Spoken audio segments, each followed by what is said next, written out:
لا تبخلوا بدعم الجريدة، وإذا كنتم جدد لا تنسوا الضغط على زر الاشتراك ليصلكم كل جديد. Voilà, chers amis, on est très heureux de vous accueillir aujourd'hui, mercredi 13 mai à Bruxelles, pour un débat fort attendu, tant au Maroc qu'en Belgique. Nous tenions en tout cas la plateforme des Belgo-Marocains bloquée au Maroc et la plateforme des Belges bloquée au Maroc, à savoir près de 5000 membres. En tout cas, à vous remercier, à vous souhaiter la bienvenue pour ce débat que vous attendez maintenant depuis 2 jours. Et on tenait bien évidemment à remercier les intervenants. Débat bien évidemment qu'on se veut ouvert, non polémique et qui nous permettra d'avoir en tout cas en partie nos réponses à nos interrogations maintenant depuis plusieurs semaines.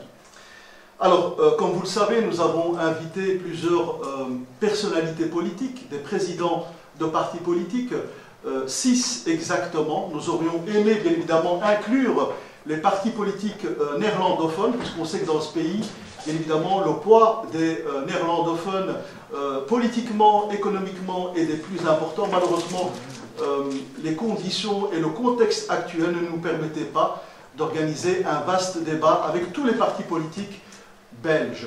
Alors, on s'est focalisé bien évidemment sur les francophones et je tenais à remercier les 6 partis francophones d'avoir très rapidement, puisque ce débat a été monté en moins de 48 heures, d'avoir accepté notre invitation. Alors vous allez le voir très rapidement, il y a certaines personnalités qui malheureusement sont manquantes aujourd'hui et nous le déplorons. Donc nous avons eu là, il y a quelques minutes, une information du Parti Socialiste via monsieur Malik Benachour qui malheureusement nous explique que de là où il ne sait prendre sa voiture pour faire les 1h30 et venir nous rejoindre.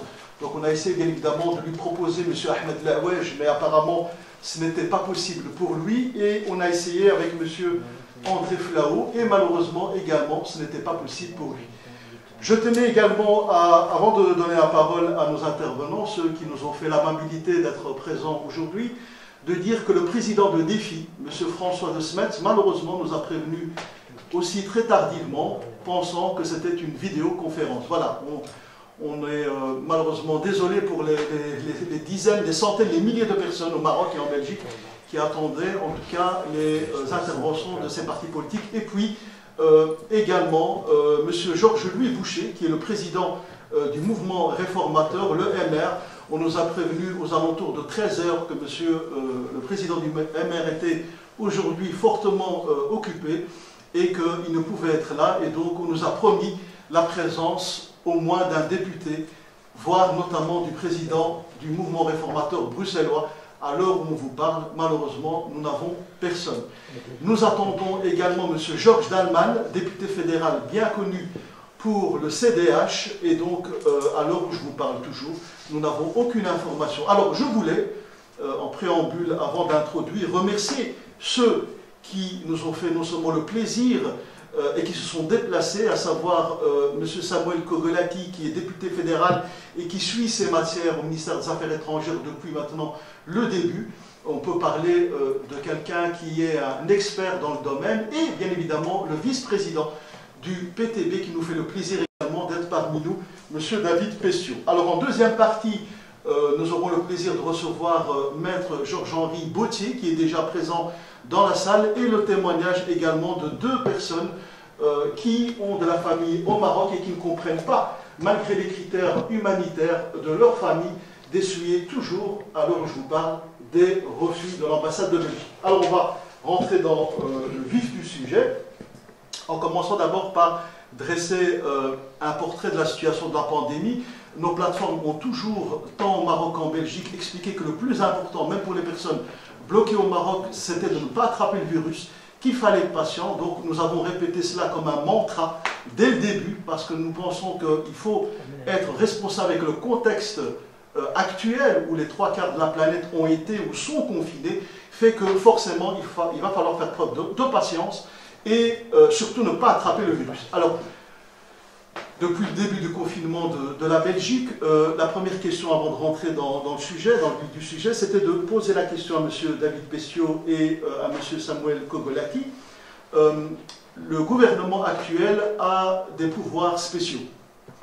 Donc vos partis, hors PTB, globalement les partis démocratiques, ont signé, ratifié, donné en tout cas ces pouvoirs spéciaux à un gouvernement minimaliste en affaires courantes, si je peux m'exprimer de la sorte, pour essayer de gérer le pays en temps de crise sanitaire. On se rend compte depuis maintenant début mars malheureusement que on ne va pas bien évidemment épingler tous les couacs que nous connaissons, M. Debacker, Maggie de Bloch, la question des masques, la question des soins hospitaliers, le fait que la plupart des personnels hospitaliers sont très critiques et très remontés contre notamment Maggie de Bloch, la situation du ministre actuel, M. Philippe Goffin, concernant les couacs à répétition lors de ce rapatriement.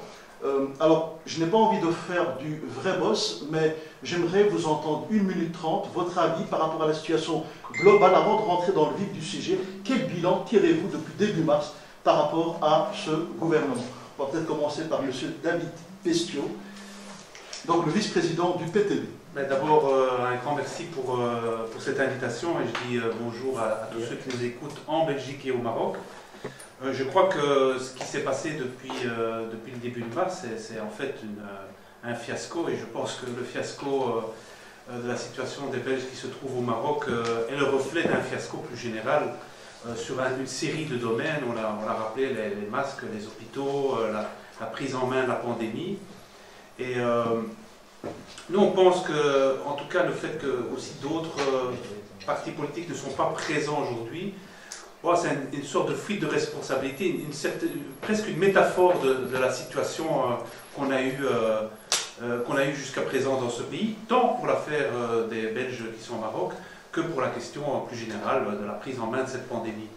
Donc voilà, ça nous interroge, ça nous interpelle, et puis maintenant on va aussi essayer de trouver des solutions et on va essayer de mettre la pression, parce que je pense que c'est entre autres grâce à la plateforme qui s'est occupée de cette question, mais ça vaut aussi pour les gens sur le terrain, les infirmières, les travailleurs qui ont pris les choses en main, que finalement il y a eu des choses qui ont bougé dans cette crise. Et je crois que ça c'est très important. Il y a le pendant négatif, ce sont le gouvernement, et puis il y a le pendant positif, ce sont les gens qui commencent à se bouger sur cette question. Et j'espère qu'ils vont nous permettre de trouver des solutions pour les nombreux Belges qui se trouvent aujourd'hui au Maroc. Merci M. David Pestiot. Alors la parole à M. Samuel Kogolati, d'Écolo. Oui, mais d'abord, merci Mossine. Merci Mossine pour ton investissement sans relâche pour venir en aide à tous ces Belges, à tous nos compatriotes qui aujourd'hui sont encore bloqués, coincés au Maroc. Et je pense que la situation est vraiment terrible. Ça fait maintenant 2 mois que ces personnes sont en détresse, que des familles sont séparées, sont déchirées, que des personnes risquent de perdre leur boulot ou l'ont déjà perdu, que des mineurs restent seuls, ou bien au Maroc, ou bien ici en Belgique. Et cette situation, elle ne peut pas durer plus longtemps. Et donc moi, mon rôle comme parlementaire fédéral, ça a été depuis le début de relayer toutes les craintes, toutes les demandes légitimes de ces Belges bloqués au Maroc au Parlement fédéral, au sein de la Commission des Relations extérieures, et d'interpeller directement le ministre des Affaires étrangères, Philippe Goffin. Et donc, Mossine, tu me demandes de dresser un tableau et un bilan, et on pourra rentrer dans les détails de la proposition de loi que j'ai déposée il y a quelques semaines, co-signée par d'autres partis, de toutes les interpellations, et vraiment répondre à toutes les questions, on est là pour ça. Mais le bilan est le suivant. Je me souviens encore très bien de la commission du 7 avril, première commission où nous avons l'opportunité d'interpeller le ministre des Affaires étrangères, Philippe Goffin, sur la situation des Belges bloqués au Maroc. Et le 7 avril, nous avons ce chiffre de 500 Belges bloqués sur place. Eh bien, ce qu'il faut comprendre, c'est qu'en à peine 2 semaines, ce chiffre, il a fait x10. Puisque 2 semaines après, le 21 avril, eh bien, le ministre déclarait qu'il y avait en réalité 4450 Belges qui avaient rentré un dossier avec une demande de rapatriement pour revenir, pour être rapatriés ici en Belgique. Et donc je terminerai simplement avec ce constat que nous aurions dû mieux anticiper la situation et qu'aujourd'hui, des milliers de Belges sont encore bloqués au Maroc et que la première des priorités, c'est aujourd'hui de toutes les rapatrier ici au pays. Merci. Alors, le Maroc a confiné son pays assez rapidement, ce qui lui vaut les louanges de quasi tous les pays démocratiques. En même temps, le fait d'avoir confiné très rapidement sa population a fait que des dizaines, voire des centaines de milliers de touristes sont restés bloqués plusieurs jours, plusieurs semaines, plusieurs mois maintenant. On a une question précise à vous poser et elle est en même temps très dérangeante. La question est la suivante. La première action politique que le ministre Philippe Goffin a mis en avant, c'est d'envoyer 7 avions à Agadir et Marrakech. Ces 7 avions ont été envoyés à Agadir et Marrakech pour surtout aller chercher les touristes qui étaient dans les hôtels 3, 4, 5 étoiles à Agadir et Marrakech, tout en mettant de côté les 80% des Belges et Belgo-Marocains qui sont ou qui étaient au nord du Maroc entre Tanger et Oujda. Et donc, lorsqu'on écoute les propos du ministre des Affaires étrangères, il vous explique qu'on a fait un choix et que ce choix était d'abord aller chercher les personnes qui étaient dans les hôtels parce que le Maroc risquait de fermer les hôtels. Et donc, c'est un choix que le ministre assume. Bien évidemment, la question est la suivante. Très rapidement, on a parlé de discrimination, de sous-citoyenneté à partir du moment où on focalisait uniquement sur les rapatriements des Belges, entre guillemets, de souche, même si nous n'aimons pas le terme. Qu'est-ce que vous avez à dire par rapport à cela? Est-ce qu'à votre avis ou à votre sens, il y a une faute politique, il y a une maladresse de la part du ministre, M. Goffin, M. Kogolati? Mossine, tu dis que c'est une question qui dérange, mais je pense effectivement qu'elle doit être posée. Parce que la vérité aujourd'hui, c'est que dans toute une partie de la population aujourd'hui, et particulièrement pour les Belges, les Belgo-Marocains qui sont aujourd'hui bloqués, encore coincés au Maroc, il y a un sentiment d'abandon de la part de l'État belge. Il y a un sentiment d'être considérés comme des citoyens de seconde zone. Et la vérité, c'est que la loi aujourd'hui, effectivement, discrimine. Le code consulaire, et en particulier l'article 79 du code consulaire, on reviendra là-dessus, mais pour moi, doit être corrigé de manière urgente, parce que la vérité, c'est que cette loi refuse d'emblée l'assistance consulaire aux personnes qui ont la binationalité. Alors, nous l'avons répété, évidemment, à maintes reprises au ministre des Affaires étrangères, et je dois vous dire en toute transparence, c'est dommage qu'il ne soit pas ici, mais bon, je m'exprime pour lui, donc la vérité, c'est qu'il nous a toujours assuré, en commission des relations extérieures, que les agents du SPF Affaires étrangères ne discriminaient pas, ne faisaient pas de tri entre Belges et Belgo-Marocains. Ça, c'est ce qui se passe, selon le ministre, dans la pratique, et moi, c'est mon vœu le plus cher. Je pense vraiment que toutes les personnes qui sont aujourd'hui bloquées au Maroc ont un droit fondamental, d'ailleurs inscrit à l'article 46 de la Charte des droits fondamentaux de l'Union européenne, ont un droit à l'assistance consulaire et donc doivent toutes être considérées comme belges. Pour moi, c'est très clair, il n'y a pas de nationalité de seconde zone. Tout le monde est belge, tout le monde est égal devant la loi et donc il est très clair que l'assistance consulaire doit être offerte à tout le monde qui se trouve aujourd'hui au Maroc. Merci M. Kogolati. M. David Pestiot, pour le fait aider. Oui, je pense qu'en tout cas, les faits sont là. Les faits, c'est qu'il y a eu un rapatriement de touristes qui sont belges et comme on n'a pas rapatrié les autres, je pense que les faits démontrent déjà qu'il y a eu un deux poids deux mesures et je pense que ce n'est pas d'hier. Je pense que toutes les personnes, tous mes amis qui vont souvent au Maroc, qui se rendent au Maroc et qui sont confrontés à ce que fait l'ambassade de Belgique au Maroc, il y a une attitude de discrimination. Quand on reçoit régulièrement des témoignages, et on les a encore reçus cette fois-ci, de gens qui disent, par exemple, vous devez savoir que vous n'êtes pas un vrai Belge, alors qu'on a la nationalité. Monsieur, si vous êtes belge sur les papiers, en réalité, ce n'est pas le cas, et encore moins pour le Maroc.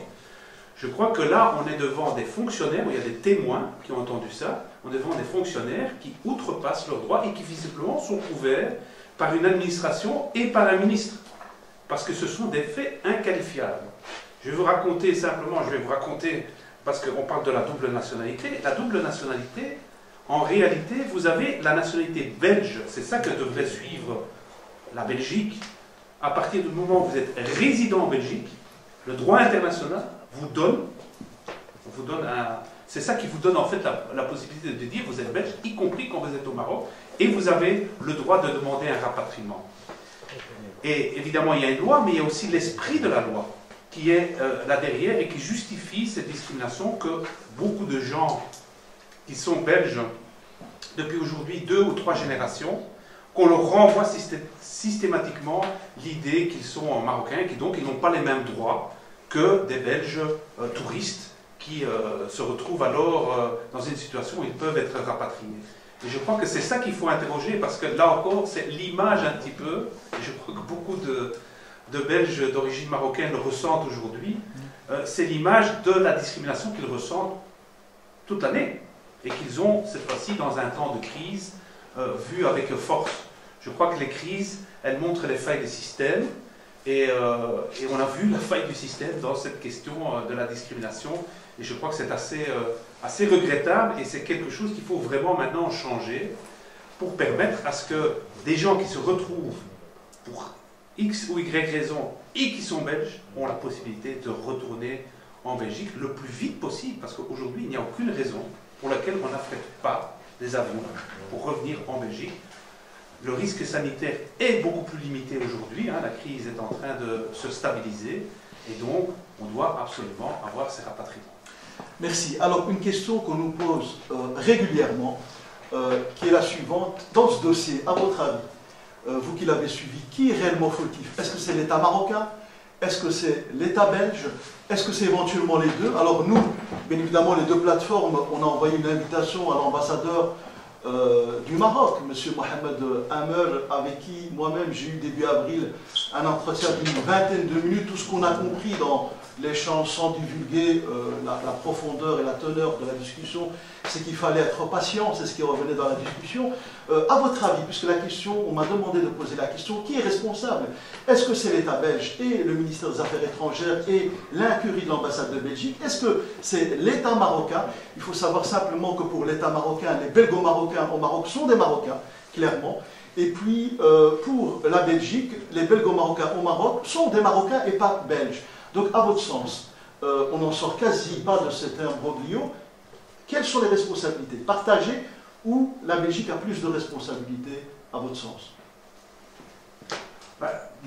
Pour moi, les deux sont évidemment responsables.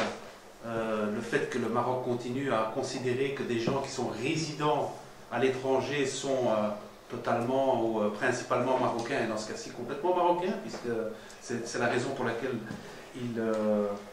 ils interviennent, c'est quelque chose qui n'est pas logique, et je pense que ça doit changer. Mais puisque nous sommes en Belgique et que nous sommes des hommes et des femmes politiques en Belgique, je pointerai d'abord la responsabilité de la Belgique. Parce que la Belgique, je constate qu'il y a quand même d'autres pays qui ont réussi à rapatrier beaucoup plus de gens. La France, c'est près de 30 000, le Canada, la Grande-Bretagne.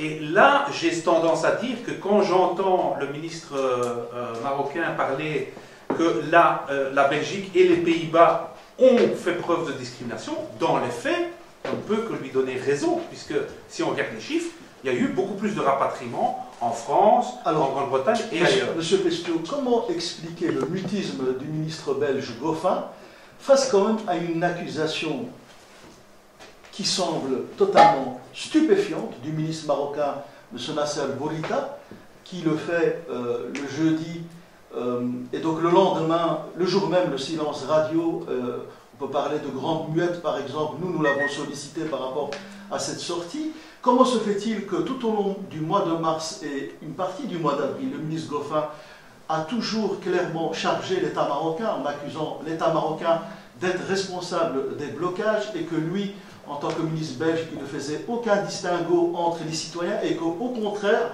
lui parlait de résidents. Donc il incluait en son fort intérieur même les Marocains qui vivent légalement chez nous et qui étaient bloqués au Maroc. Et en même temps, on sait que lors des 7 rapatriements du mois de mars, qu'est-ce qu'on a constaté? Ce n'est pas nous qui le disons, la plateforme, c'est le ministre lui-même qui le dit. Il dit, en même temps, le Maroc refuse catégoriquement de faire en sorte que les Belgo-Marocains puissent quitter le Maroc, et en même temps, il nous explique de manière très posée que lors des 7 vols, il y a eu 40% de personnes belgo-marocaines qui étaient dans le vol. Donc on entend le tout et son contraire. Comment est-ce qu'on peut raisonnablement y voir clair avec une déclaration pareille, en sachant que des milliers, à notre sens plus de 10 000 personnes belges, belgo-marocaines et marocains vivant légalement chez nous sont bloqués là-bas, ne comprennent plus rien. Et donc, comment y voir clair? Oui, je vous en prie, peut-être terminer parce que je vous ai... Oui, je vais terminer, mais je pense simplement que, vous savez, en politique, il y a des choses qui ne se disent pas. Hein, c'est le côté diplomatique. Moi, je ne suis pas très diplomatique, donc je vous dirais qu'à mon avis, il y a eu une manière de se rejeter la balle pendant la crise, des deux côtés. C'était convenable, on pouvait dire que c'était la faute de l'un et c'était la faute de l'autre.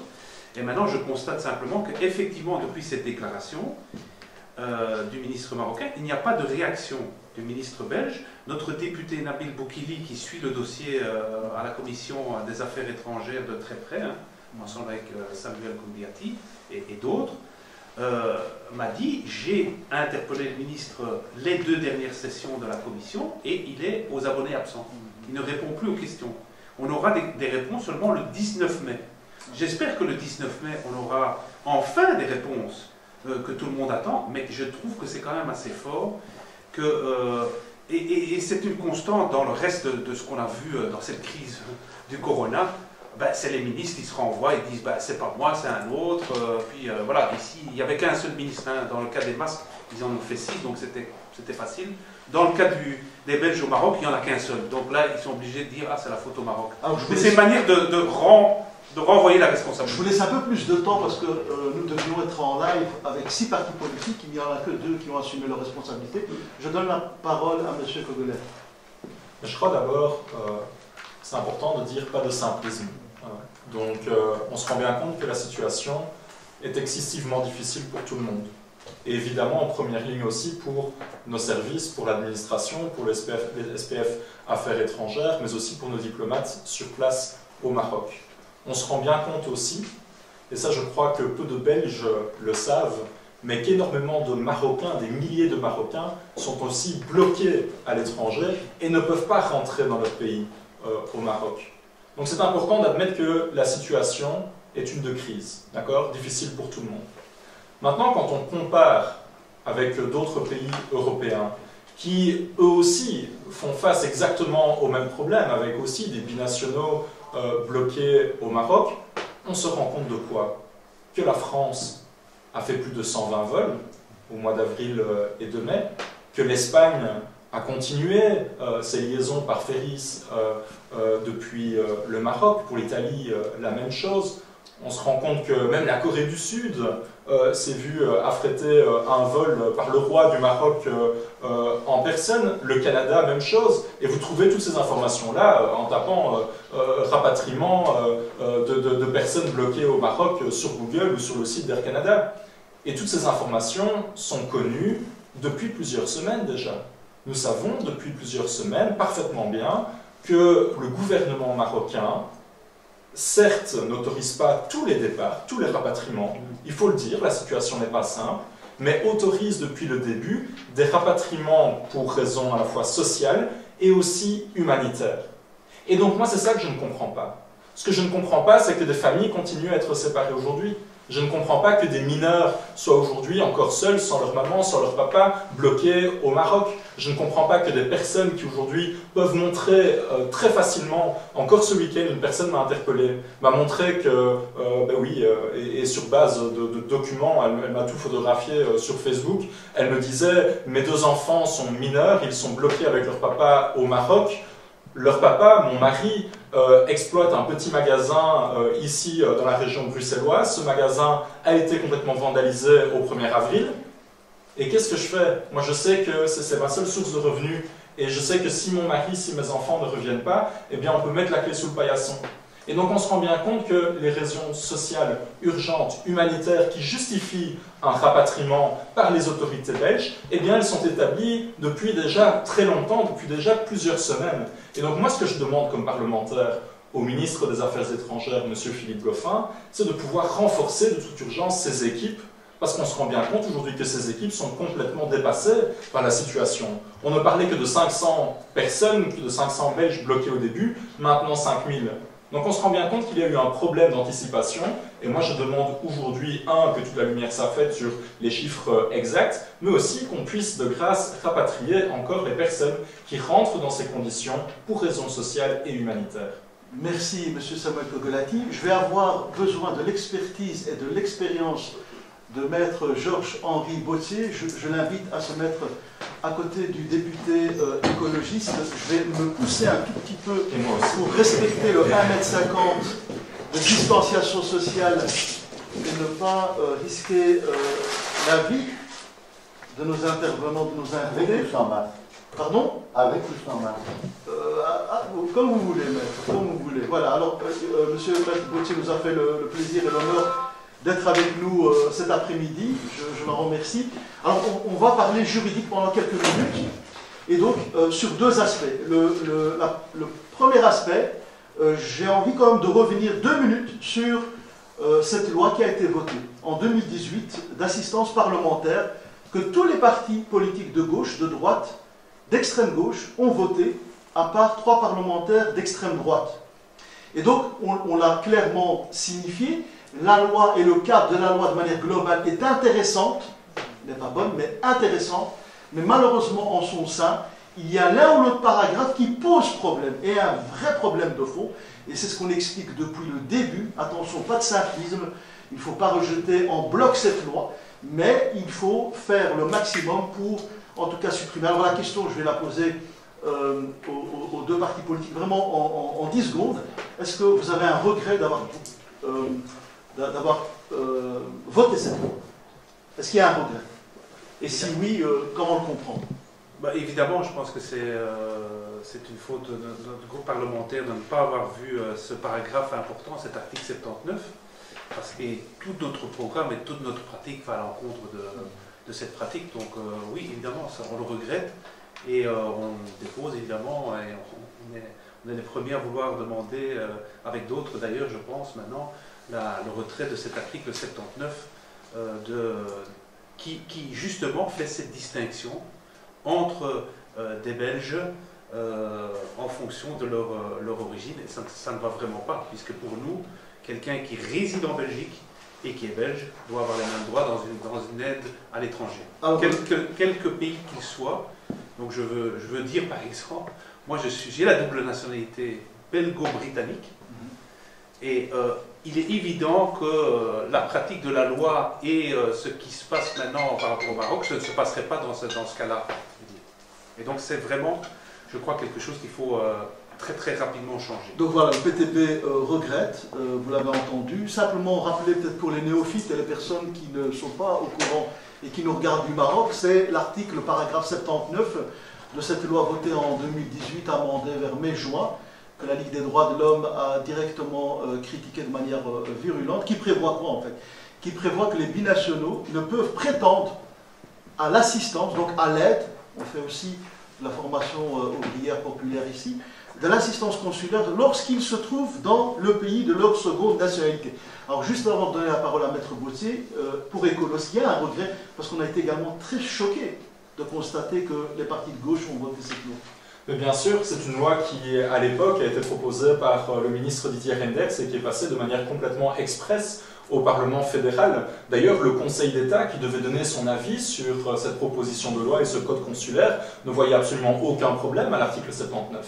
Et donc oui, je le regrette profondément, c'est une erreur que j'assume, je n'étais pas là, mais j'ai pris mes responsabilités depuis, en déposant une proposition de loi pour corriger cet article 79, pour abroger cette restriction, et pour dire de manière très explicite, très claire, que oui, les binationaux ont le droit à l'assistance consulaire. C'est un droit fondamental. J'ai commencé mon intervention en disant qu'il était garanti par la Charte européenne des droits fondamentaux, et c'est important de le reconnaître aussi, enfin c'est même capital, dans notre droit belge. Cette proposition de loi, j'en suis ravi, ils ne sont pas là aujourd'hui, mais a été co-signée par des collègues de Défi et du Parti Socialiste, et j'espère de tout cœur qu'elle pourra être adoptée très prochainement par le Parlement fédéral pour corriger donc le code consulaire qui, je le rappelle, dans son ensemble, de manière globale, offrait plutôt des avantages puisqu'il prévoyait plus de droits aux Belges, mais cet article 79 posait absolument question et c'est de notre responsabilité aujourd'hui politique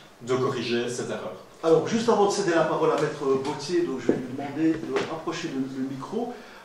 Alors, très souvent, lorsqu'on a écouté, entendu M. Goffin, il se basait plus sur la convention de La Haye et jamais sur le code d'assistance consulaire. Donc il y a une subtilité par rapport à cela. On s'est posé la question, est-ce que le Maroc a ratifié cette convention de La Haye, qui est citée comme un mantra par le ministre Philippe Goffin. Que comprendre et quoi comprendre, Maître Bautier, par rapport à l'aspect juridique concernant le blocage des belgo-marocains? Quelle devrait être la posture ou la position de l'État belge dans pareil cas? Je vais un peu nous étonner en jouant trouble-fête. On vote depuis des années en Belgique des lois qui sont proposées à la va-vite, et notamment les enfants-papiers qui font l'objet justement de ces mêmes législations, où on reconnaît l'impossibilité pour quelqu'un, s'il y a des suspicions qu'il a eu un enfant pour régulariser ses papiers, de reconnaître cet enfant, alors que l'enfant, il est là, il a le droit d'avoir des parents. On vote des lois, et puis tout dernièrement, la Cour constitutionnelle vient de dire, attention, ce genre de loi est une loi qui est discriminatoire, qui ne va pas. On va avoir la même chose pour le code consulaire. On l'a dit à la Ligue des droits humains, on l'a dit. Mais c'est un peu comme si on parlait dans le désert. Vous savez, là où je dis que je vais provoquer, on n'a pas besoin de ce code consulaire. Il y a en Belgique une législation internationale qui s'appelle la Convention européenne des droits de l'homme. Il y a un protocole 4 qui a été ratifié par la Belgique depuis fort longtemps, depuis, si ma mémoire me sert, plus de 60 ans, et qui dit deux choses. C'est pour la Belgique. Hein. Toute personne est libre de quitter n'importe quel pays, y compris le sien. Et l'article suivant, l'article 3, nul ne peut être privé du droit d'entrer sur le territoire de l'État dont il est le ressortissant. Point à la ligne. La Belgique respecte le protocole ou non? Elle ne le respecte pas. Il n'y a pas de demi-belge, il n'y a pas de quart de belge. Je suis désolé. La Belgique doit s'en tenir à ses conventions. Et le Maroc. Pas de chance, hein. Pacte international relatif aux droits civils et politiques. Toute personne est libre de quitter n'importe quel pays, y compris le sien. Nul ne peut être arbitrairement privé du droit d'entrer dans son propre pays. Signé par le Maroc en 77, ratifié par le Maroc en 79. Donc les deux pays sont liés par des textes internationaux qui les obligent à considérer que les personnes qui sont au Maroc, qui veulent revenir et qui sont belges, puissent revenir. Alors il y a toujours dans ces textes une possibilité de dire il y a une ingérence possible pour des raisons d'ordre public, des raisons sanitaires. Allez m'expliquer les raisons sanitaires quand on dit à quelqu'un vous pouvez rentrer parce que vous êtes touriste, et vous pouvez rentrer parce que vous avez un commerce, mais vous ne pouvez pas rentrer parce que vous êtes mineur. C'est inadmissible. Et la Cour européenne des droits de l'homme a déjà rendu, notamment dans une affaire russe relative à une quarantaine, a déjà rendu des décisions en disant vous ne pouvez pas faire valoir une ingérence alors que les buts sanitaires de la quarantaine en Russie ne sont pas véritablement rencontrés. Et donc on est ici en train de discuter de quoi? D'un droit qui n'est pas tout simplement appliqué.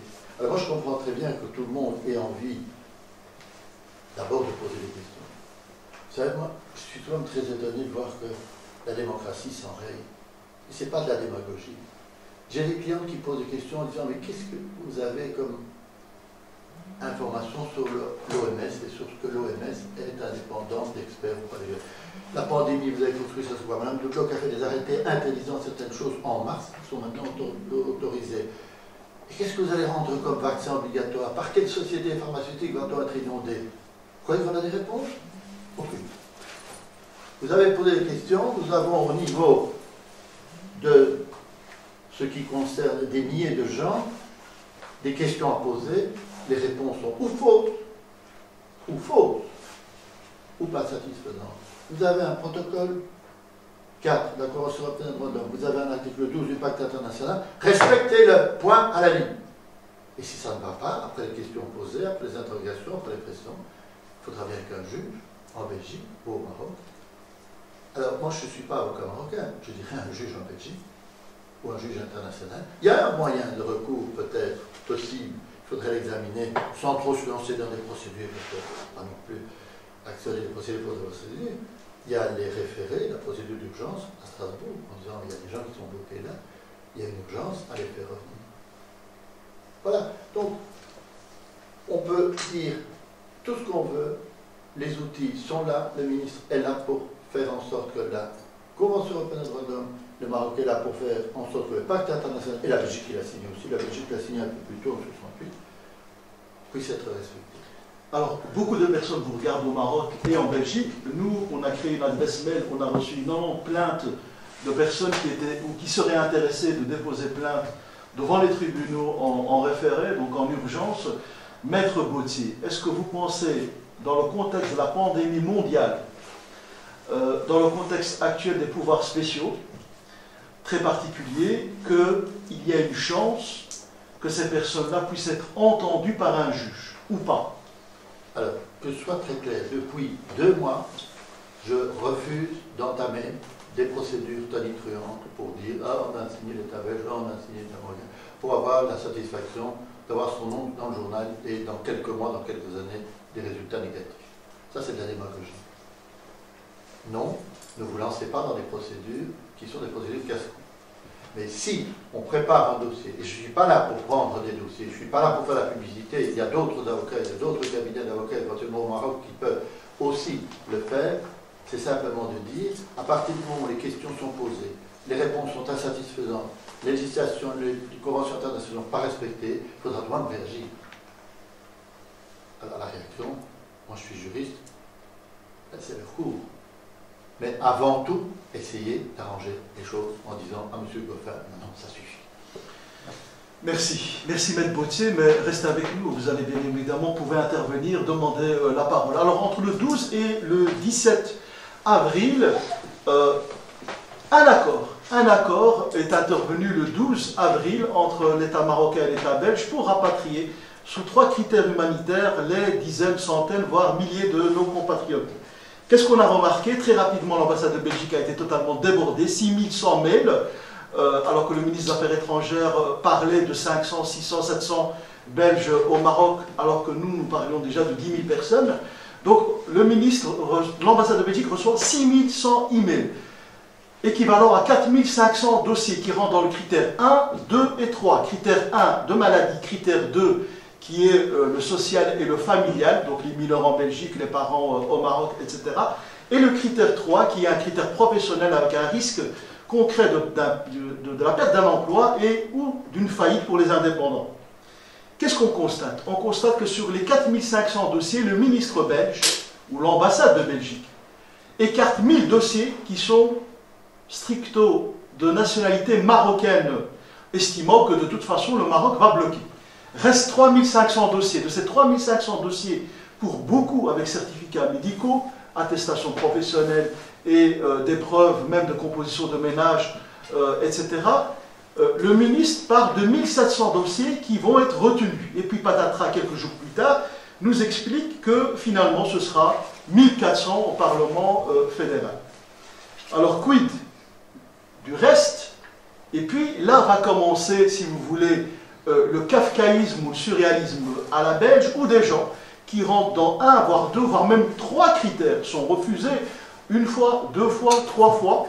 Et alors là, la situation devient totalement, alors je pèse mes mots, des plus délicates, avec des souffrances réellement indicibles. La question que j'ai à vous poser, puisque M. Gogolati, vous avez interpellé le ministre au Parlement avec vos homologues et vos collègues, comment comprendre ce raté? Nous avons parlé du plus grand raté administratif depuis la Seconde Guerre mondiale et on pèse nos mots. comment comprendre qu'une ambassade, alors on ne sait pas si c'est 5 personnes ou 10 personnes, on sait qu'apparemment ils ont engagé du personnel local. Comment se fait-il qu'une ambassade, un ministère, toute une équipe, soit à ce point à la ramasse, soit à ce point contradictoire dans les réponses données, fasse des erreurs ou des bourdes monumentales en dévoilant par exemple la vie privée des personnes, puisque les emails via un envoi, 1065 emails en visible ont été dévoilés, les personnes reçoivent une réponse négative. Et ces personnes qui reçoivent une réponse négative, vous avez des gens qui la veille sont rapatriés en Belgique. Et nous appellent en disant, mais Mohsin, écoute, reste bien assis, j'ai ouvert mon mail ce matin et qu'est-ce que je vois? Refus, malheureusement, vous n'êtes pas repris dans les conditions pour être rapatrié en Belgique. Et la personne est à Bruxelles. 1 cas, 2 cas, 3 cas, 5 cas, 10 cas, des dizaines de cas. Qu'est-ce qu'on constate également? On constate que des gens de nationalité marocaine sont arrivés à l'eau d'Anessens, d'Anderlecht, de Schaerbeek, Mohsin. Je ne comprends pas. Très bonne nouvelle, alhamdoulilah. Mes parents sont arrivés, ils n'ont que la nationalité marocaine. Alors nous, on se dit, on est dans la 4e dimension. Parce que autant on se disait, il y a un cadre qu'on arrive plus ou moins à y voir clair, mais là, toutes les informations qui nous arrivaient étaient totalement contradictoires. Et bien évidemment, en tant que plateforme responsable, on allait vers le ministère des Affaires étrangères, silence radio, c'était la grande muette. On contactait bien évidemment l'ambassade de Belgique, silence radio. Alors le ministre en streaming s'excuse sur une plateforme en parlant de bugs informatiques ou de mauvaises manipulations par rapport à ces 1065 emails visibles. Et puis encore plus cocasse, vous avez des couples où la femme reçoit un avis positif, où le monsieur, son mari, reçoit une réponse négative. Cocasse également, les personnes doivent prendre le car à 4h30 à Oujda et à Nador, ils reçoivent leur réponse à minuit et n'ont pas l'information. Cocasse encore à la wilaya de Tanger, qui est la mairie de Tanger près du centre-ville, l'ambassade de Belgique envoie des centaines de personnes pour apposer un cachet de l'autorité marocaine administrative locale. Les gens arrivent par centaines dans un contexte de pandémie mondiale, et qu'est-ce qu'ils se rendent compte? Qu'aucun fonctionnaire marocain n'a été informé par sa direction, par l'ambassade de Belgique. Donc les personnes arrivent avec le document imprimé, ils font la file et les fonctionnaires marocains leur disent non, on ne vous met pas le cachet parce que nous n'avons reçu aucune information de l'État belge. On contacte bien évidemment le ministère des Affaires étrangères, on contacte l'ambassade de Belgique et heureusement, suite à notre pression, qu'est-ce qu'on constate? On envoie sur Messenger à partir de 17h15, les gens sont là-bas depuis 9h du matin. À 17h15, on envoie sur Messenger, comment on le sait? Et parce que bien évidemment notre plateforme de 3000 membres et l'autre de 1800 membres, ça fait quand même beaucoup de personnes qui nous informent et qui nous font des copies de leurs messages et qui nous les renvoient. Et nous, on téléphone à l'ambassade de Belgique en leur demandant est-ce que vous pouvez faire une information, donner une information officielle, comme quoi, dorénavant, les gens ne doivent plus aller dans les wilayas, dans les mairies de Oujda et dans toutes les villes marocaines. Silence radio. J'ai fait un peu long pour vous démontrer que nos communiqués de presse reflètent une réalité et que nous ne sommes pas des personnes qui sont à la recherche du buzz ou que nous ne sommes pas des polémistes comme le ministre essaie de nous faire passer ou des personnes qui veulent tout simplement sa tête. On a même dit à un moment donné que même des étudiants du secondaire n'auraient pas fait pire. Donc, est-ce qu'il y a une explication rationnelle? Vous savez, nous on est là, on est des militants des droits humains, mais les gens qui sont des citoyens lambda au Maroc, qui sont totalement paumés, comprennent encore moins et se disent, mais c'est quoi ce pays? Alors, je voudrais avoir votre avis là-dessus sur le plus gros raté administratif depuis la Seconde Guerre mondiale. Ouais. Je parle bien de raté administratif. Oui. Mais moi aussi, je vais te répondre très franchement. Je comprends ta réaction. Je crois qu'elle est légitime. Moi-même, je dois vous avouer qu'à la mi-avril, nous avons entendu évidemment votre mobilisation qui était déjà, il y a quelques semaines, complètement exceptionnelle. Nous avons aussi mobilisé les médias, notamment avec ma coprésidente Raja Mawan, qui est d'ailleurs d'ici de Molenbeek. j'ai introduit une proposition de loi avec mes collègues du PS et de Défi pour pouvoir corriger le code consulaire.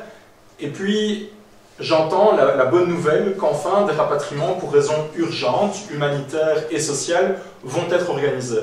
Je dois vous avouer, en toute franchise, en toute honnêteté, que je criais victoire. Je me souviens encore publier un beau post sur mon compte Facebook en disant « Victoire, la mobilisation de Mossine de la plateforme a payé, des rapatriements vont enfin pouvoir être organisés. » Et puis le 21 avril, je me souviens, j'interroge le ministre Goffin en commission des relations extérieures et je lui demande « Mais alors, monsieur le ministre, finalement, combien de dossiers ont été enregistrés ?»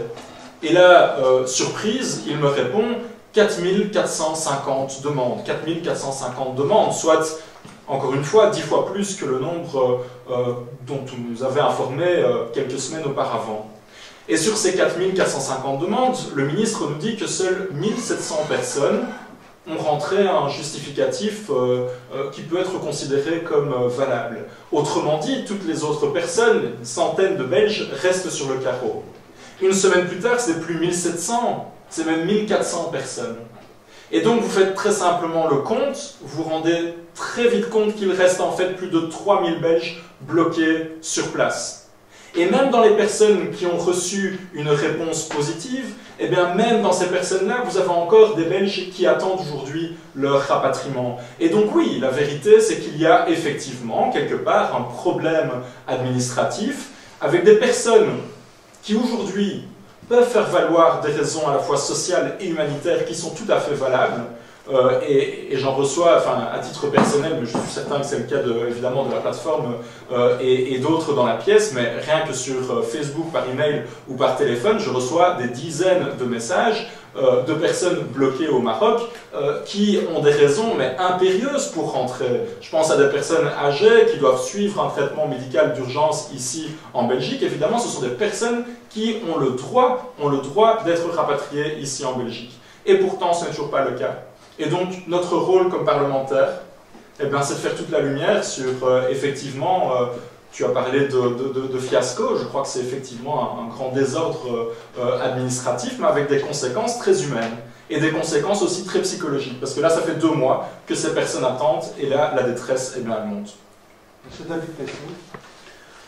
Oui, je pense que, je vais le dire et je vais peser mes mots, mais je pense que le fait même d'avoir installé des critères qui demandent toutes sortes de papiers à rassembler alors que les personnes en question sont belges et qu'elles demandent simplement de rentrer dans le pays où elles résident est déjà une faute politique grave. Donc je trouve qu'il n'y a aucune raison pour laquelle, sauf si on dit qu'il n'y a que 500 personnes qui peuvent être amenées, mais c'est pas ça, on a donné des critères. Pourquoi a-t-on introduit ces critères? Ça c'est une chose. On a introduit des critères. Deuxièmement, les critères sont extrêmement compliqués à réaliser. On a donné les exemples des papiers qu'il faut rassembler, les amener à toutes sortes d'endroits, faire des déplacements très grands, alors qu'on a des personnes qui sont effectivement souvent souffrantes ou âgées. Et pouvant avoir la maladie, hein, donc ce qui est quand même assez fort. Et 3, je crois que ça reflète quelque chose, une culture de l'administration de l'ambassade de Belgique au Maroc et dans d'autres ambassades, qui est une culture de méfiance. Une culture où on voit la personne qui vient comme un possible fraudeur ou quelqu'un avec qui il faut chaque fois donner des justificatifs. Et je le dis, je crois que c'est quelque chose que beaucoup de Belges qui sont au Maroc et qui doivent avoir affaire avec l'ambassade de Belgique au Maroc, ont souvent le cas, c'est-à-dire de la discrimination, des propos insultants, des propos discriminateurs. Et donc moi je crois que c'est ça qu'il faut changer. Je crois que c'est ça que ça manifeste. Donc je crois que c'est plus que de l'amateurisme, je crois qu'il y en a évidemment, je crois qu'il y avait une situation de crise, mais il y a quand même des gens qui laissent passer ces comportements, alors qu'ils devraient simplement laisser passer les gens et leur dire, voilà, on regarde vos papiers, sont-ils en ordre? Êtes-vous dans les conditions pour rentrer en Belgique? Oui ou non? Et voilà, on serait dans une situation beaucoup plus simple, surtout quand on sait que les rapatriements sont à la charge des personnes. Hein. Donc c'est pas que la Belgique doit dépenser de l'argent, ils sont à la charge des personnes qui vont payer leur rapatriement. Et donc je crois que c'est plus qu'un fiasco, je pense que c'est plutôt quelque chose qui reflète, comme je l'ai dit, une culture de discrimination qui est fortement présente là-bas et qui est présente d'ailleurs dans d'autres ambassades de pays du tiers-monde. Alors, on va essayer de faire très court parce qu'on arrive bientôt à 16 h et que nous devons absolument évoquer les pistes de solutions, mais également donner la parole à un jeune homme qui a fait le déplacement, dont sa maman est bloquée au Maroc, qui est mineur, et un monsieur qui est là-bas. Donc, on s'est dit, on ne doit pas dépasser 16 h, on va aller jusqu'à 16h15, mais grand maximum. Je donne la parole à Maître Bautier et puis au jeune homme Souleymane. Oui, moi je suis pas pour le fait d'attaquer les gens, l'ambassade, les fonctionnaires. C'est à la tête que ça se passe. Hein. Les fonctionnaires, ils font ce qu'on leur dit de faire. Moi, j'en ai un peu marre qu'on dise l'office étranger, fonctionnaires, ceci. C'est parce qu'il y a une volonté dans un pouvoir qui n'est plus démocratique de faire des choses qui sont inacceptables. Elles sont inacceptables pour les personnes qui se retrouvent bloquées au Maroc. Elles sont inacceptables pour les sans-papiers. Vous imaginez la justification qu'on donne pour dire on ne régularise pas les sans-papiers, mais ils peuvent retourner chez eux. Là, ils essaient de franchir la frontière. Hein. C'est de l'absurde qu'on vous vend. Pour le moment, il y a cette question de belgo-marocains qui sont bloqués. Il faut à un moment donné se dire on les débloque parce que c'est normal. Et on ne fait pas de régime particulier parce que le non-droit engendre toujours la corruption. Vous avez souligné, M. Bestiaux, le fait que vous ne compreniez pas pourquoi. Maintenant, en plus, je ne comprends pas pourquoi. Il y a des gosses qui ne peuvent pas faire un certificat médical pour eux-mêmes, ni pour leur frère qui est tombé dans un tronc, ou qui est malade, ou qui a Alzheimer. Et quoi? Ce gosse va rester là-bas? Non. Je suis désolé, ça ne va pas. Les gens qui sont sans papier vont continuer à se confiner dans la rue. On sait ce qu'on fait pour le moment au niveau santé publique, en confinant des gens dans la rue, en leur interdisant l'accès à des soins et en leur interdisant l'accès à un travail, alors qu'on a besoin, notamment chez les maraîchers, de travailler. Tout ça est incohérent. Donc moi je crois que le véritable problème n'est pas le fonctionnaire. Je crois qu'au niveau de l'État, il y a un problème réel. Il faut remettre les choses en place. Rendez-nous les Belges du Maroc et les Belgo-Marocains du Maroc. Faites en sorte qu'on régularise et donnez-nous des explications sur la campagne que vous allez mener, notamment en matière de traçage. D'ailleurs, on n'a pas parlé de ça, mais je vous assure que c'est un problème qui occupe les avocats. C'est qu'est-ce qu'on va nous imposer en coton de traçage. On nous dit que c'est anonyme, ce n'est pas anonyme. Voilà. Merci. 2 secondes, monsieur. Je veux juste préciser quelque chose. C'est évident, je suis tout à fait d'accord avec ce que dit Maître Bautier, que si les fonctionnaires agissent comme ça, c'est parce qu'ils ont un ministre qui les couvre et qui défend cette politique. Et je crois que Theo Franken, quand il était responsable de secrétaire à l'asile et le ministre des Affaires étrangères à l'époque, on sait qu'il y a eu des directives qui ont été données directement par le ministre aux ambassades et aux fonctionnaires des ambassades. Donc je suis vraiment tout à fait d'accord. Je dis simplement que je relaye ce que j'entends et la pratique que les gens ont et que ça ne date pas d'hier. Et que c'est donc une politique qui est consciemment suivie par le gouvernement belge depuis un certain nombre d'années. Alors, on va donner la parole à Souleymane. Comment vas-tu, Souleymane? Je vais bien. Ça va? Ça va, ça va. Pas trop stressé? Un petit peu. Ouais, mais c'est normal, hein. On est entre nous, c'est la famille ici. Alors, tu m'as appelé depuis maintenant 2 semaines, voire 3 semaines. Tu te bats comme un lion pour faire venir ta maman. Quel âge as-tu? 17 ans. Tu as 17 ans. Oui. Et alors, où vis-tu aujourd'hui? Chez la copine à mon maman. Donc, chez la copine à ta maman, tu ne vois plus ton papa depuis de très nombreuses années. Alors, ta maman, elle a rentré un dossier, puisque je l'ai eu au bout du fil. Elle a rentré un dossier avant le 17 avril, avec aussi... Composition de ménage et un certificat. Voilà, composition de ménage, un certificat. Et qu'est-ce qu'elle a eu comme réponse? Ça a été refusé. Alors, c'est quoi? Comment tu te sens, personnellement? Je me sens mal. Est-ce que tu as de l'espoir? Non. Parce que voilà, c'est la fin. Enfin, il y a un truc que je ne comprends pas, c'est qu'elle a été avec une amie. Et son amie, ils sont dans le même cas, ma mère et son amie. Son amie a été rapatriée, ma mère non. C'est ça que je ne comprends pas. Et ils sont dans le même cas. Voilà. Et alors où on parle aujourd'hui, ta maman, comment elle est? Elle est mal. Parce qu'elle doit venir, elle a des choses. Enfin, elle a des médicaments à prendre qu'ils n'ont pas. Elle doit venir, elle a un certificat de son médecin. Alors, tu nous as contacté depuis 3 semaines, on t'a conseillé d'aller voir M. Goffin, sa page Facebook. de lui envoyer des messages par Messenger, de contacter le ministère des Affaires étrangères. On t'a donné également le numéro du consul de Belgique. On t'a donné le numéro de l'ambassade de Belgique. On t'a donné 3 adresses e-mail de l'ambassade de Belgique. Qu'est-ce que tu en as fait et qu'est-ce que tu as eu comme réponse? Bah écoutez, j'ai fait toutes les démarches que Mohsin m'a dit. Il m'a grave bien aidé. Le souci, c'est que après toutes ces démarches, j'ai appelé M. Goffin et il m'a dit quoi? Il m'a dit qu'il ne pouvait pas s'occuper de tout le monde. Comme ça. Quand tu dis tu l'as appelé, c'était comment? Via déjà, je l'ai appelé via Messenger et je l'ai aussi appelé sur son téléphone. Le numéro de GSM, il m'a dit je ne peux pas m'occuper de tout le monde. Est-ce que tu l'as eu au bout du fil? Ouais, il m'a répondu. D'accord, parce que ce qu'il faut savoir, c'est que M. Goffin est quelqu'un de très affable, très aimable, le genre idéal, et c'est un excellent communicant. Donc d'où aussi notre difficulté, où parfois on nous fait passer pour des excités du bocal, alors que ce n'est absolument pas le cas. Donc voilà, qu'est-ce que Maître Bautier? Le jeune ici a 17 ans, il est mineur, sa maman est bloquée au Maroc avec un certificat médical rentré en bonne et due forme, avant le 17. Il n'a plus vu son papa depuis X années, on ne va pas rentrer dans les détails. Il est chez une copine, il est quasi sans le sou, heureusement que la copine de la maman est là. Qu'est-ce qu'on peut faire concrètement par rapport à un cas pareil? Encore une fois, c'est un cas particulier. Moi, ce que je ferais, c'est une lettre de mise en demeure, en expliquant la situation, en voyant bien que tout était rentré, comme vous le dites, avant le 17 avril. Bon, on a aussi des cas, on connaît tous un gosse qui est seul là-bas, l'inverse de ce jeune homme, un gosse qui est là-bas, que la maman attend ici, ne peut pas faire tout seul, tout lui-même, il a 12 ans. On imagine bien que la situation est intenable, donc écrire. Et si ça ne va pas, il faudrait à un moment donné voir l'opportunité de se déranger. Tu as un peu d'espoir? Ouais, un petit peu. Ben écoute, on va garder contact, on va peut-être donner la parole au monsieur très rapidement qui est là. Oui, vous pouvez venir nous rejoindre. Souleymane, tu as encore un mot à dire? Peut-être que le ministre Goffin te regarde. Tu as envie de dire quelque chose au ministre Goffin? Ouais, j'espère que vous allez m'aider, parce que ça ne peut pas durer longtemps. Voilà.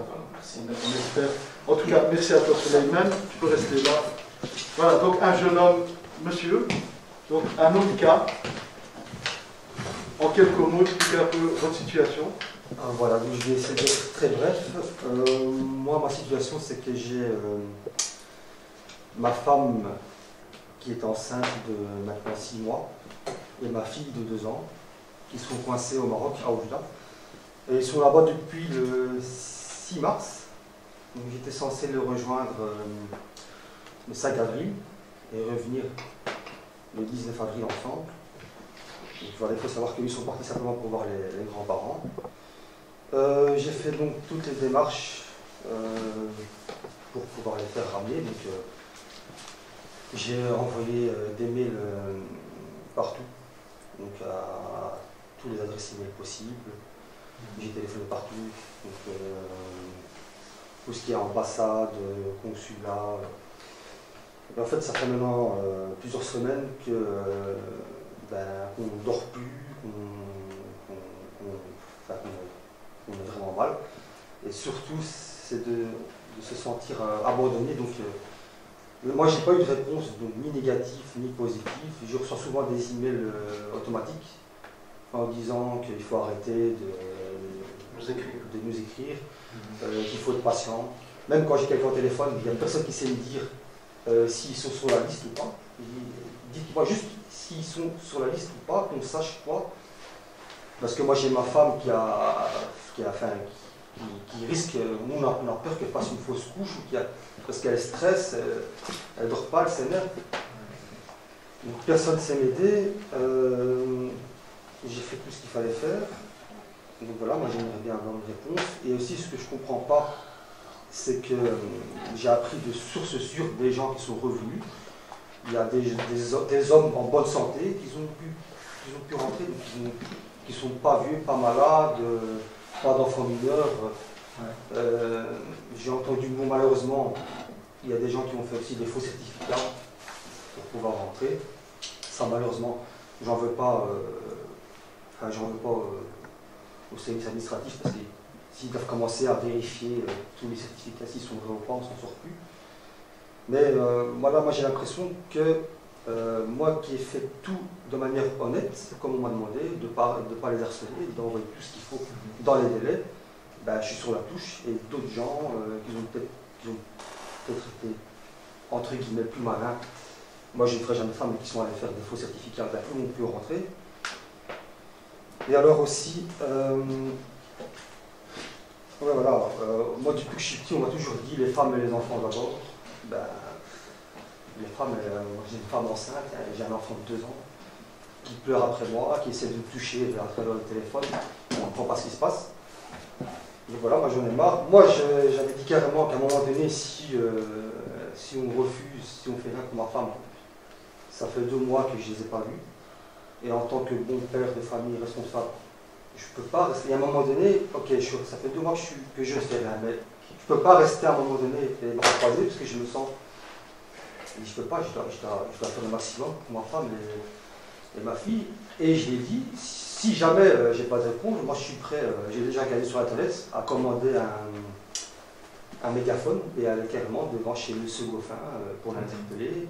Et j'ai envie de dire à M. Goffin, si c'était votre femme et votre enfant qui seraient bloqués dans un pays à l'étranger, est-ce que vous serez aussi là comme moi en train d'attendre sans bouger, sans savoir? Je pense que vous ferez tout votre possible, parce qu'il y a un papa, il y a un mari, il a le devoir de protéger sa femme et ses enfants et de faire le maximum.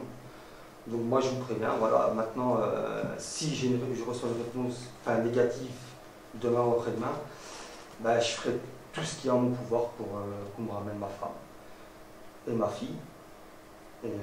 Et aussi, je voulais dire, à la fin aussi, on ne sait plus ce qu'on a fait. Est-ce que je suis belge, est-ce que je suis marocain?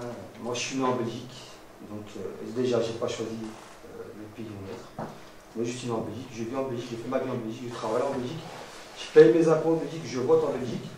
Donc, je suis belge avant tout. On ne va pas se justifier parce qu'on est belge, tout le monde. Non, mais je suis belge avant tout. Je n'ai pas choisi la binationalité. Donc, ça, c'est quelque chose qu'on nous impose. On n'a rien demandé du tout. Il y a une loi qui a été votée, moi je ne savais même pas, on nous a rien demandé du tout. Donc maintenant, et puis depuis tout petit, je vois toujours des débats à la télévision où on nous parle de problèmes d'intégration. Déjà, on nous dit, souvent, avec la communauté marocaine, on nous reproche de ne pas s'intégrer suffisamment. Déjà, bon, en étant né ici, je suis déjà intégré automatiquement. Mais alors, on nous demande de nous intégrer, mais en même temps, on nous fait savoir que quand on est un pied au Maroc, ben on est plus belge, on est marocain. Donc à un moment donné, il faut savoir ce que vous voulez. Alors, peut-être qu'au mois de juin, les frontières vont s'ouvrir, l'espace aérien marocain. Une décision va être prise par les autorités marocaines fin mai. Est-ce que, oui, tu n'as pas le choix, tu me diras, tu pourras patienter jusqu'au mi-juin, début juin?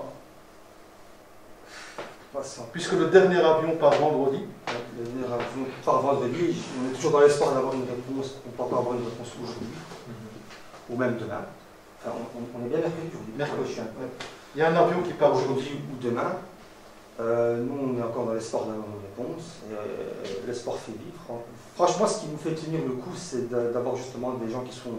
Juste d'avoir quelqu'un qui répond au téléphone, qui nous écoute gentiment, qui nous rassure, ça fait déjà plaisir.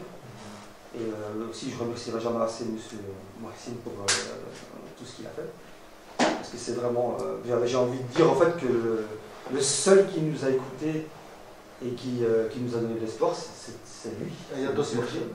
D'autres personnes autour de lui, mais je veux dire, sans cette plateforme qui a lui sur Facebook, je ne sais pas ce qu'on aurait fait. Non. Voilà. Merci à toi. Alors on va bientôt clôturer par les pistes de solutions. Merci. Reste avec nous. On va clôturer par les pistes de solutions parce qu'on a dépassé, alors que nous n'avons que 3 invités, Maître Bautier et 2 partis politiques, voir un peu quelles sont les pistes de solutions pour nos compatriotes. Alors la plateforme avait envoyé un communiqué de presse pour demander le rapatriement de tous au mois de mai, et on avait évoqué vers le 22 avril la date symbolique du 10 mai, puisque cette date coïncidait avec le 10 mai 1940 où 3 régiments de tirailleurs marocains avaient combattu les armées nazies, et donc pour nous c'était un geste fort lorsqu'on a envoyé ce courrier au roi du Maroc, Mohamed VI, et aux autorités marocaines, puisque non seulement on a fait un travail de lobbying ici avec le monde politique belge, mais également de l'autre côté avec le monde politique marocain. Et malheureusement, je dois aussi déplorer le mutisme et la posture de l'État marocain, puisque que ce soit M. Saïd El-Othmani qu'on avait contacté, avec qui j'avais eu le plaisir d'interviewer il y a de cela quelques années, silence radio, mutisme total, les fondations ont été contactées, silence total, mutisme total, M. Hassan Boulita également, silence total, mutisme total, son Excellence l'ambassadeur du Maroc. Donc c'est pour ça que nous, de notre côté, on parle de responsabilité partagée. On a toujours mis en avant le fait que les responsabilités étaient partagées et que malheureusement, je sais que mes propos vont peut-être être très mal pris, les Belgo-Marocains sont encore trop souvent considérés comme des billets de banque au Maroc. Et en Belgique, on est encore trop souvent perçus, comme disait Feu Anne-Marie Lisa, comme des Belges entre guillemets. Donc voilà, il y a aussi un combat à mener. Mais par rapport à nos compatriotes bloqués, M. Pestiot, M. Kogolati, quelles sont les pistes de solutions concrètes? Qu'est-ce que vous pouvez faire en tant que parti politique avec un gouvernement qui a des mesures d'exception? Concrètement, que faire? Est-ce qu'on ne doit pas retirer ces mesures d'exception à ce gouvernement qui a montré quelque part une faillite morale ou politique depuis un mois et demi? Et quelles sont vos propositions en tant que PTB, concrètement? D'abord, je crois que les deux témoignages sont très forts et ils ne peuvent pas laisser indifférents.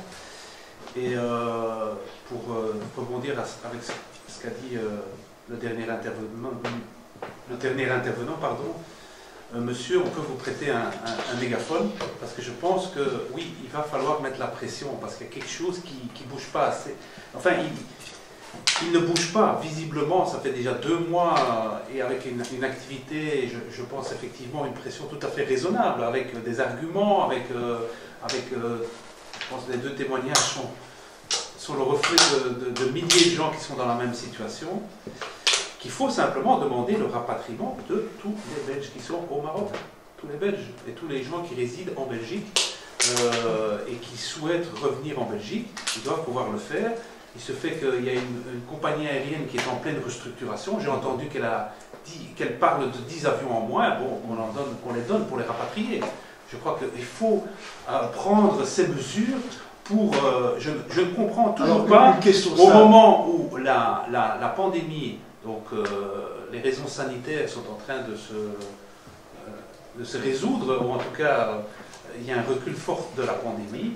On doit pouvoir permettre à tous les gens qui souhaitent de le faire avant la fin du mois de mai.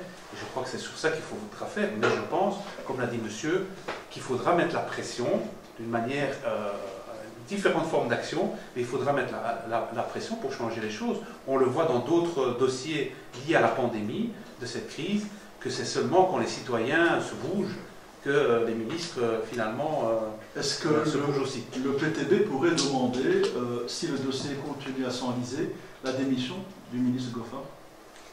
Je veux quand même préciser que les pouvoirs spéciaux, nous, on ne les a pas votés. Je pense d'ailleurs que dans cette question précise, les pouvoirs spéciaux n'ont pas été invoqués, je pense.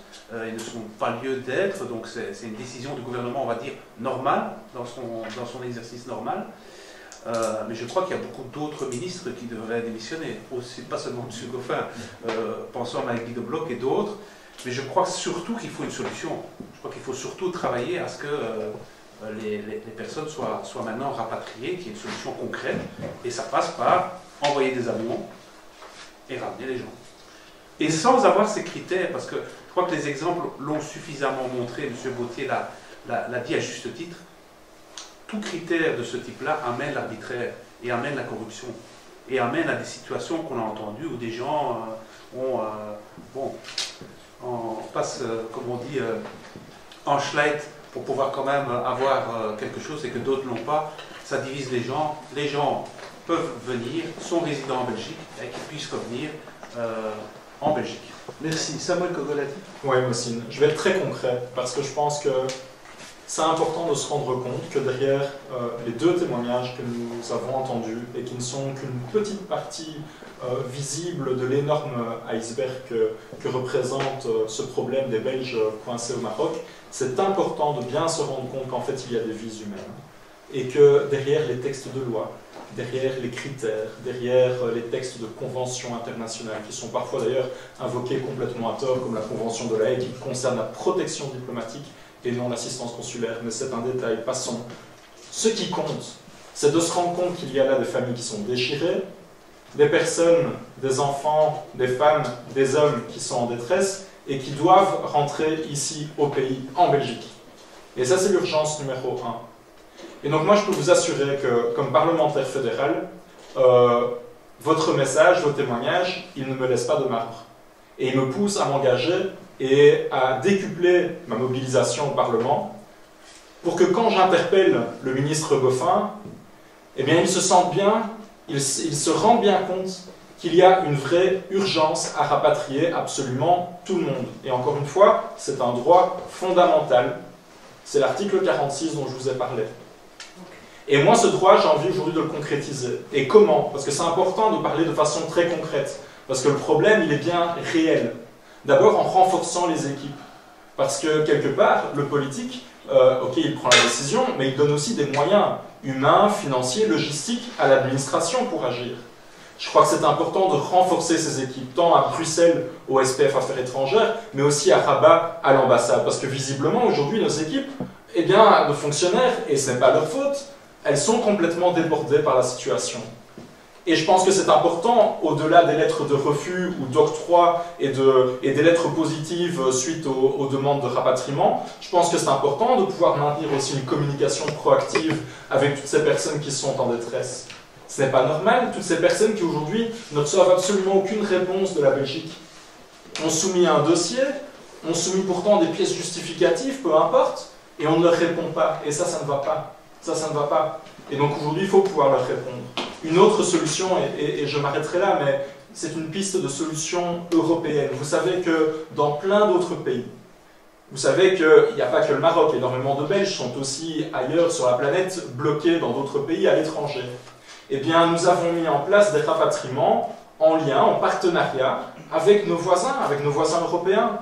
Pourquoi ne ferions-nous pas la même chose dans le cas du Maroc, aussi pour pouvoir mettre plus de pression sur le gouvernement marocain et demander un rapatriement d'urgence de toutes les personnes belges qui sont encore coincées sur place. Et enfin, dernier détail, mais non des moindres, vous savez que la plupart des vols sont partis de Casablanca.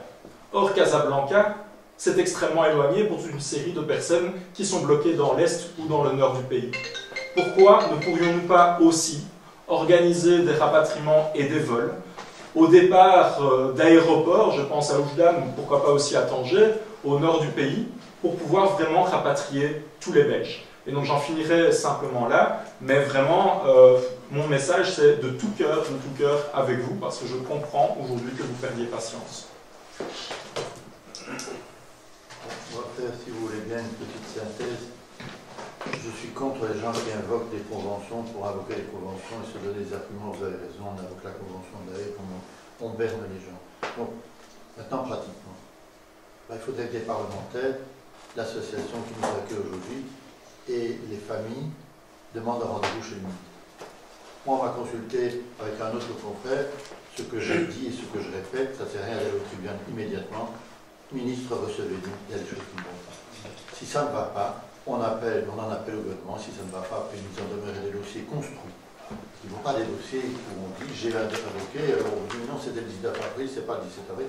Bref, des dossiers construits, des dossiers solides, des parlementaires, des associations. La Ligue des droits humains, j'imagine qu'elle ira aussi, le CIRE et d'autres pourront très bien nous accompagner pour faire en sorte que le ministre sente qu'il y a une pression. Parce que pour le moment, ils ne sont pas vraiment, je crois, qu'il y a véritablement un scandale. Et une fois qu'on aura persuadé le ministre, les avions seront là. Si on ne le persuade pas, ce seront les juges qui le diront. Voilà, on arrive au terme de ce débat. Il est 16h17, 16h18, donc on a allègrement dépassé notre heure. Je tenais vraiment, du fond du cœur, d'abord à remercier les deux médias présents, à savoir Akhbarouna El Jalia et Zineke TV, qui nous ont fait l'amabilité, le plaisir de collaborer pour l'organisation de ce événement politique. suite à ce déconfinement et au contexte du blocage de nos compatriotes au Maroc. Je voulais vraiment remercier du fond du cœur le Parti du Travail de Belgique, le PTB, en la personne de M. David Pestiot, ici présent, et également le Parti Écolo, en la personne de M. Samuel Kogolaki, qui nous ont fait vraiment l'honneur et le plaisir non seulement de venir physiquement, de prendre leur temps et de rester avec nous jusqu'au bout en étant le plus transparent possible. Je remercie également Maître Bautier. Je sais combien il est fort occupé et depuis maintenant plus d'une semaine, voire 10 jours, nous sommes en contact et je sais que c'est quelqu'un qui a non seulement des valeurs mais qui estime dans ce dossier plus encore qu'il y a non seulement une forme d'injustice mais qu'il faut continuer à se battre sur le plan de la citoyenneté. Je voulais aussi dire combien nous sommes peinés, pour rester politiquement correct, de ces absences du Parti socialiste qui très souvent est présent lors des festivités et qui malheureusement ici nous démontre, alors que leurs élus sont en surnombre dans la région bruxelloise, cette absence, voilà, il va falloir à un moment donné que le Parti socialiste prenne ses responsabilités et s'explique par rapport à cette absence. Nous sommes vraiment peinés également de ne pas avoir M. Georges-Louis Boucher, qui a été le premier à confirmer sa présence lundi matin, et donc on nous a promis d'envoyer éventuellement le président du MR bruxellois. Malheureusement, il n'est pas là. Nous sommes vraiment peinés par les humanistes, par le CDH, qui nous a promis, puisqu'au début on nous a envoyé une députée régionale, nous avons catégoriquement refusé d'accueillir Mme Lefranc, puisqu'ici on a un débat national et un débat fédéral. Il faut à un moment donné se rendre compte que les plateformes organisatrices d'un tel événement, ce sont derrière des gens sérieux, des gens raisonnables et des gens qui méritent le respect. Donc on nous a proposé M. Georges Dalman, qui non seulement a voté cette loi en 2018 d'assistance consulaire, puisqu'il a travaillé dessus et il faisait partie de cette commission, donc nous aurions vraiment aimé souhaiter l'interroger aussi par rapport à cette question. Malheureusement, il nous a fait fond doux. Et puis malheureusement aussi défi, le président François de Smet, que nous respectons bien évidemment, qui malheureusement nous a prévenu aujourd'hui de sa non-présence, pensant que c'était une vidéoconférence. Alors voilà, je pense que, chers amis du Maroc, chers amis de Belgique, chers compatriotes, chacun doit tirer ses conclusions. Nous ne sommes bien évidemment pas en campagne électorale, que les choses soient très claires. Nous l'avons dit, nous ne roulons pour aucun parti politique et nous ne roulons pour aucun média. Notre objectif a toujours été le même depuis fin mars, c'est de faire le maximum sur le plan du lobbying politique pour faire en sorte que nos compatriotes reviennent le plus vite possible. Et nous avons toujours dit et estimé, les deux plateformes, que les responsabilités étaient totalement partagées, mais que lors des 2 dernières semaines, la responsabilité belge était aussi écrasante. D'où notre appel à au moins des excuses de la part du ministre Gopin et la démission. Voilà, je voulais vous remercier. Je vous fais un salam si vous êtes au Maroc, à Rabat, Tanger, Oujda, Nador, je sais que vous souffrez actuellement. Je remercie nos invités de Bruxelles, je remercie les Belges et les Bruxellois. Ma'a salam, merci à toutes et à tous.